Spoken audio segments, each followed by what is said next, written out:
నమస్తే, welcome to of the record. Siddipet బీజేపీలో వివాదం రాజుకుంది. జిల్లా పార్టీ అధ్యక్షుడి నియామకంపైన నేతలు అసంతృప్తి వ్యక్తం చేస్తున్నారు. 3 వర్గాలుగా విడిపోయి ఎవరికి వారే నిరసన తెలుపుతున్నారు. కొత్తగా ఎన్నికైన అధ్యక్షుడు ఇతర పార్టీ నేతలకు మద్దతిస్తున్నారనే ఆడియో కలకలం రేపుతోంది. కులం పైన ప్రేమతో పార్టీకి వెన్నుపోటు పొడిచేలా అధ్యక్షుడి వ్యవహారం ఉందని కార్యకర్తలు ఆరోపిస్తున్నారు. జిల్లా బీజేపీలో అసలేం జరుగుతోంది?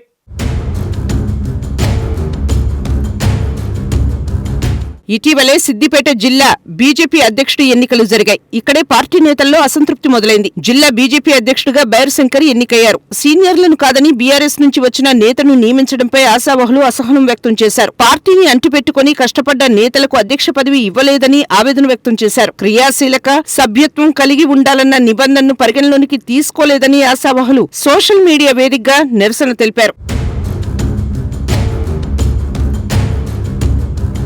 జిల్లా అధ్యక్ష పదవికి దుబ్బాకకు చెందిన బాలేష్ గౌడ్, గజ్వేల్ కు చెందిన నలువెల శ్రీనివాస్, దారం గురువారెడ్డి, సిద్దిపేటకు చెందిన మోహన్ రెడ్డి, బైరి శంకర్లు నామినేషన్ దాఖలు చేశారు. కానీ రాష్ట్ర బీజేపీ నాయకత్వం అధ్యక్షుడిగా శంకర్ ను ఎంపిక చేసింది. అప్పటి నుంచి అసంతృప్తి సెగలు మరింతగా పెరిగాయి. జిల్లా కమిటీ నియామకంలో రాష్ట్ర బాధ్యులు ఇచ్చిన హామీని నిలబెట్టుకోవాలంటూ పార్టీ శ్రేణులు నిలదీశారు. జిల్లా నుంచి సుమారు 150 మంది పార్టీ ముఖ్య నేతలు, కార్యకర్తలు హైదరాబాద్ నాంపల్లిలోని బీజేపీ రాష్ట్ర కార్యాలయం ఎదుట ఆందోళనకు దిగారు. జిల్లా అధ్యక్షుడిగా బైరు శంకర్ ను మార్చాలంటూ నిరసన తెలిపారు. తక్షణమే నియామకాన్ని రద్దు చేయాలని డిమాండ్ చేశారు.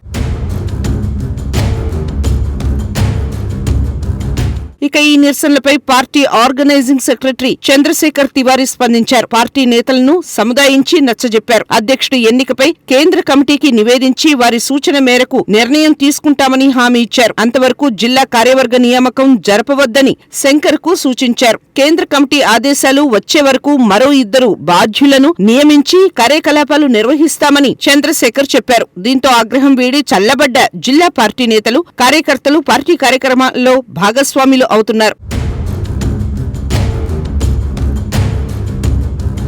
చంద్రశేఖర్ తివారీ హామీ ఇచ్చి 6 నెలలు గడిచినా ఇంకా ఎలాంటి నిర్ణయం తీసుకోలేదు. దీంతో కార్యకర్తలు వారి రాష్ట్ర కార్యాలయంలో నిరసన తెలిపారు. తక్షణమే జిల్లా పార్టీ అధ్యక్షుడిని తొలగించాలని డిమాండ్ చేశారు. లేని పక్షంలో 3 కమిటీ నియమించాలని కోరారు. దాదాపు 2 గంటల పాటు ఆందోళన చేయడంతో చంద్రశేఖర్ మరోమారు వారితో చర్చలు జరిపారు. శంకర్ నియామకంపై కేంద్ర కమిటీకి నివేదించామని, త్వరలోనే ఒక తీర్పు వస్తుందని చెప్పారు. ఈలోపు 3 కమిటీని నియమించే ఏర్పాటు చేస్తామని హామీ ఇచ్చారు.